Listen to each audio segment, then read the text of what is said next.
Hey guys, Jules here for WhatCulture.com, and I want to talk to you today about death, or more specifically, the deaths of characters in TV shows. Now, killing off a character is pretty common in TV land. It can provide powerful emotional moments, it can create shocking storylines, and at the end of the day, it's always good for a rating spike. However, not all deaths are equal, and while I'm sure actors would love to see their characters sail off into the sunset and become loved by everyone forever, sometimes the actions of said actors in real life affect these characters' exits. So let's look at some of the weird, tongue-in-cheek, and downright spiteful deaths on TV, shall we? I'm Jules, this is WhatCulture.com, and these are 10 TV characters punished by death for their actors' behaviour. Number 10. Harrison Wright, Scandal. Columbus Short's Harrison Wright was a key part of Scandal from the beginning, appearing in 46 episodes before the actor's own scandal led to his departure from the series. While the actor's on-set behaviour wasn't an issue, there were a number of alleged off-set domestic incidents that saw him leave the series. Short pleaded guilty to misdemeanor domestic violence in 2014 and also to a felony assault charge over a punch thrown at an in-law. He avoided jail time on both counts as part of a plea deal, but it meant that Wright was killed off from Scandal by being shot in the head at the order of Rowan. Things haven't got much better for Short since leaving, with it reported back in March that the actor had been sentenced to a year in jail for another domestic violence charge, although he only served 34 days. Number 9. George O'Malley and Derek McDreamy Shepherd, Grey's Anatomy. Grey's Anatomy has had its fair share of behind-the-scenes drama, including Isaiah Washington's using a homophobic slur and former star Katherine Heigl leaving the show, but neither were actually killed off. Two who were, though, are George O'Malley, played by T.R. Knight, and Derek Shepherd, played by Patrick Dempsey. Knight cited a breakdown in communication with producer Shonda Rhimes for his decision to leave the show. As a result, he was thrown under the bus, quite literally, in fact. As for Dempsey, well, he played the love interest for the central character and was on the show for a decade, and thus seemed pretty bulletproof. The actor has since said that he wanted to move on to different things, but rumours swirled at the time that he had disagreements with Rhimes, with tabloid talk of him cheating on his wife circling as well. Number 8. Prue Halliwell, Charmed. Shannon Doherty already had a reputation for being difficult to work with well before Charmed, with her time on Beverly Hills 90210 marred by behind-the-scenes controversies, which reportedly led her to being fired, although that time her character was at least left alive. She wasn't given such a kind exit on Charmed, though, where, after 3 seasons as Prue, the eldest of the 3 sisters, one of the most powerful witches of all time, and arguably the show's best character, she was attacked by the demonic assassin, Shax. Although the season ended on a cliffhanger, her feud with co-star Alyssa Milano led to her departure, with Milano reportedly issuing an ultimatum about her status on the show, which meant that when season 4 opened, it was revealed that the attack had been fatal. Number 7. Chef, South Park. Chef, the soulful cafeteria worker who gives often inappropriate advice to the kids of South Park, was one of the show's biggest and most popular characters outside of the core foursome. He was a mainstay of the show during the first 9 seasons, voiced all the while by singer Isaac Hayes. His time on the show coincided with its skewering about every aspect of society, politics, and religion, drawing a lot of controversy in the process. But it was an episode taking aim at Scientology that led to Hayes' departure.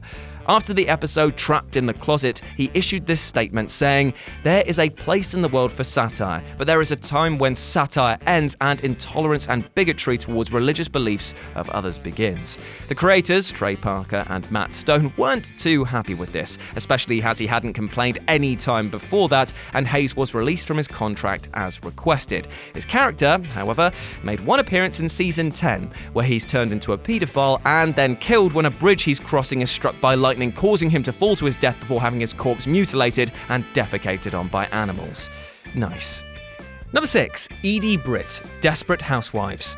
Desperate Housewives was a show full of melodrama and fights, and that was often true of the show off-screen as much as it was on it. Real estate agent Edie Britt was very much a fan favourite for her 5 years on the show, and Nicolette Sheridan even being nominated for a Golden Globe for her performance, but the drama behind the scenes caused the need for an early exit. Her death came when she crashed her car, where, unbeknownst to her, a power line had snapped and there was water underneath her vehicle, meaning that when she stepped out, she was electrocuted and killed on the spot.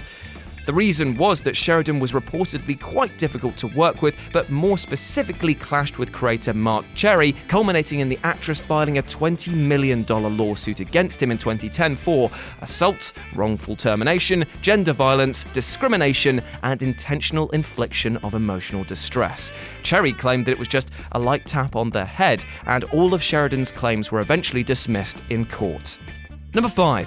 Pierce Hawthorne, Community. Chevy Chase's character on Community wasn't much of a character at all, really, with Pierce Hawthorne mostly just a fictionalized version of Chase himself. However, while his personality made a big contribution to how Pierce was written, it was also his ultimate downfall. Chase had a number of clashes with the producers of the series over the years, including some very public disputes with creator Dan Harmon, which resulted in him departing the show, even though Harmon too had gone by that point during its 4th season.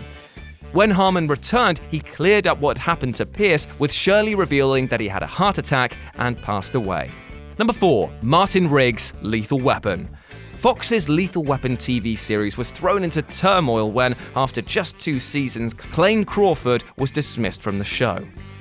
There doesn't appear to be one inciting incident, but a series of alleged bad behaviour from Crawford, which led to his firing. That includes a number of clashes with co-star Damon Wayans, with audio revealed of one such heated argument that they had on set, and Wayans publicly complaining of his fellow actor making it an unsafe working environment, posting a picture of him having been hit by shrapnel. Sean William Scott was confirmed to replace Crawford, but it was unclear what would happen to Riggs. However, with the 3rd season now underway, it's been revealed that Riggs, who was shot in the season 2 finale, did indeed die. Number 3. Charlie Harper, twice in 2.5 Men. Charlie Sheen was the highest paid actor on television at the height of 2.5 Men's success, earning around $1.8 million per episode. This was before his hugely public meltdown, which led to his departure.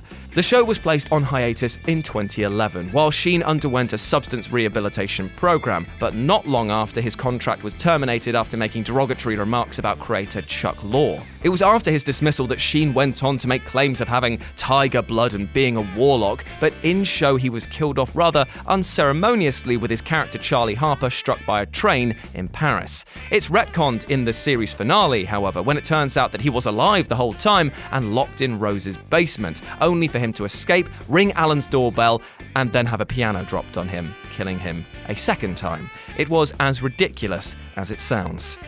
Number 2. Frank Underwood, House of Cards. Back in October 2017, Kevin Spacey was accused by actor Anthony Rapp of making a sexual advance towards him when Rapp was 14, which led to numerous other men coming forward with similar allegations of sexual abuse or harassment. This not only caused Ridley Scott to replace him in all of his scenes in All the Money in the World with Christopher Plummer, but Netflix completely severed ties with the actor, shelving his film Gore and removing him from House of Cards Season 6, with production halted until they figured out a way to move forward without him. There's been a lot of speculation as to how the series would handle Spacey's exit, but a teaser last month revealed Claire speaking to his gravestone, and the point was hammered home in the most recent trailer. And number 1, Roseanne Connor, Roseanne. ABC's Roseanne revival was a ratings hit when it returned in early 2018, but things quickly soured thanks to its star's real-life politics. The right-wing bar came under fire for a number of provocative tweets and drew ire for her support of President Donald Trump, but things really came to a head with tweets that she posted about former Barack Obama advisor Valerie Jarrett. In the racist tweet, Barr compared Jarrett, an African-American, to Planet of the Apes and linked her to organization Muslim Brotherhood. Roseanne's other characters will continue in spin-off series, with star John Goodman revealing his on-screen wife will be killed off-screen. For her part, Barr has since stated that she believes her character will die of an overdose, yet still that remains to be seen. And there we go, those were 10 TV characters killed off by their real-life stars' actions. Let me know what you thought about it down in the comment section below, and if you're in the mood for some t-shirts, I don't know why you would be right now, I don't know where you are listening to this, then swing by shop.whatculture.com to check out dead memes that have been printed freshly onto your flabby, pale bodies. Yes, that's a good sign-off, isn't it? Anyway, as always, I've been Jules, you've been awesome, and I'll speak to you soon. And if you're wondering why I didn't put in a one per list there, I don't know, just didn't feel like the right place for some reason.